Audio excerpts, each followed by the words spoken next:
Jakarta diguyur hujan deras, seolah alam turut berduka atas kepergian Ardi Nugroho, seorang diplomat muda Kementerian Luar Negeri yang ditemukan tak bernyawa di kamar kosnya yang sederhana di kawasan Menteng.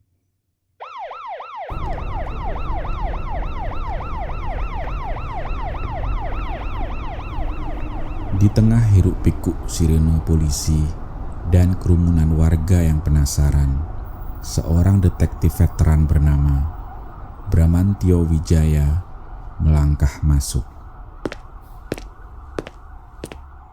Tatapan tajamnya menyapu setiap sudut ruangan.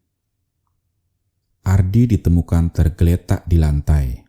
Wajahnya tertutup lakban tebal. Pemandangan itu, meski mengerikan, tak membuat Bram bergeming. Pengalamannya bertahun-tahun di unit reserse telah mengajarinya untuk melihat melampaui visual yang paling gamblang sekalipun. Rekan mudanya, Aulia Rahman, dengan sigap mencatat setiap detail, sesekali melirik Bram, mencoba membaca ekspresi sang mentor yang selalu tenang.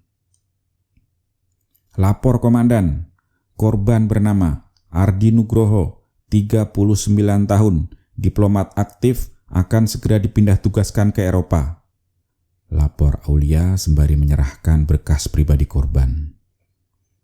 Bram mengangguk. Matanya terfokus pada sebuah lilin aromaterapi yang terletak di meja samping tempat tidur. Lilin itu setengah terbakar, tapi anehnya tidak ada tanda-tanda sisa asap di ujung sumbunya, seolah dipadamkan secara paksa. Ia juga melihat sebuah gelas air putih di samping lilin, sedikit berembun, seolah baru saja diisi air dingin. "Istri korban, Bu Sarah, yang meminta penjaga kos untuk mengecek," lanjut Aulia merujuk pada kesaksian awal. "Katanya tidak bisa dihubungi semalaman." Bram beralih ke rekaman CCTV. Ia melihat Ardi terakhir kali muncul pada Selasa malam sekitar pukul 22, mengambil pesanan makanan dari ojek online. Ia bahkan sempat terlihat makan di ruang makan kosan sebelum masuk kamarnya. Namun, ada satu detail kecil yang menarik perhatian Bram. Saat Ardi mengambil makanan, ia terlihat berjalan sedikit pincang di kaki kirinya. Nyaris tak terlihat, tapi itu cukup untuk Bram. Ada yang aneh, gumam Bram, lebih kepada dirinya sendiri. Kaki Ardi. Aulia mengerutkan kening. "Pincang, komandan." "Tepat," jawab Bram. Tatapannya kini beralih ke pintu kamar Ardi. Pintu itu terkunci dari dalam saat ditemukan. Jika ia berjalan pincang, mengapa ia tidak mencari pertolongan setelah itu? Dan mengapa ia mengunci diri? Penyelidikan awal menunjukkan tidak ada tanda-tanda paksaan masuk. Ini menguatkan dugaan polisi sementara bunuh diri. Namun, Bram tahu betul, dalam kasus pembunuhan, seringkali pelaku ingin membuat seolah-olah korbannya mengakhiri hidup sendiri.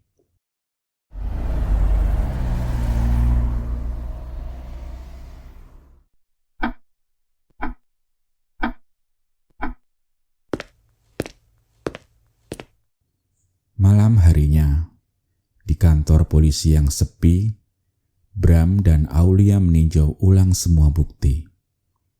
Bram kembali ke rekaman CCTV, memutar ulang momen Ardi mengambil makanan.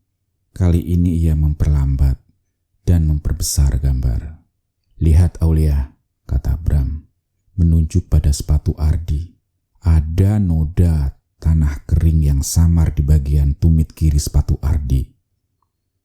Padahal di kos ini Tidak ada taman atau area berlumpur di sekitar sini. Aulia mendekat, matanya memincing. Betul juga, Komandan. Tapi ini detail sangat kecil. Mungkin dia dari luar? Mungkin, jawab Bram. Tapi dia baru saja pulang dari kantor. Apakah ada alasan seorang diplomat penting pergi ke tempat berlumpur setelah jam kerja? Tiba-tiba ponsel Bram berdering. Itu laporan forensik awal.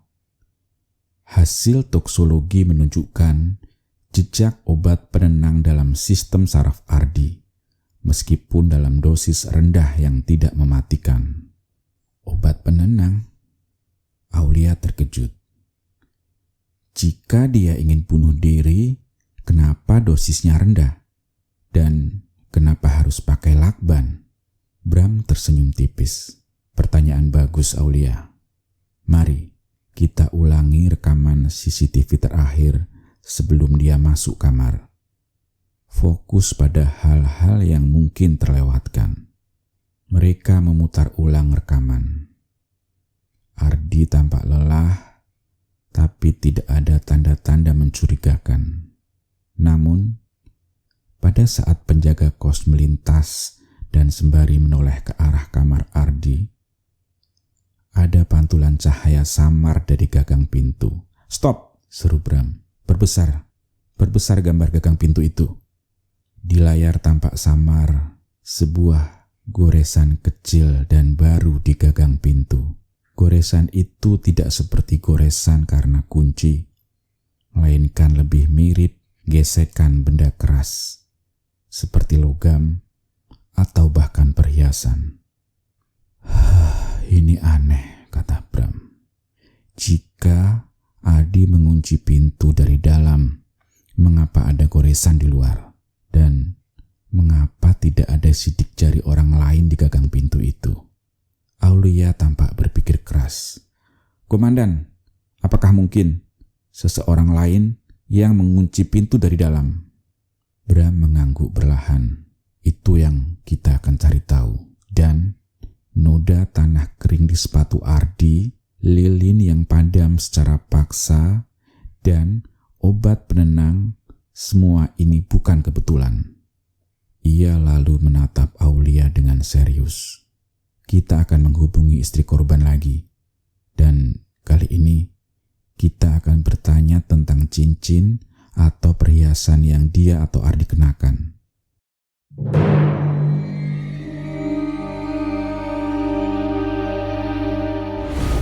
Apa hubungan noda tanah, lilin yang padam, obat penenang, dan goresan di gagang pintu?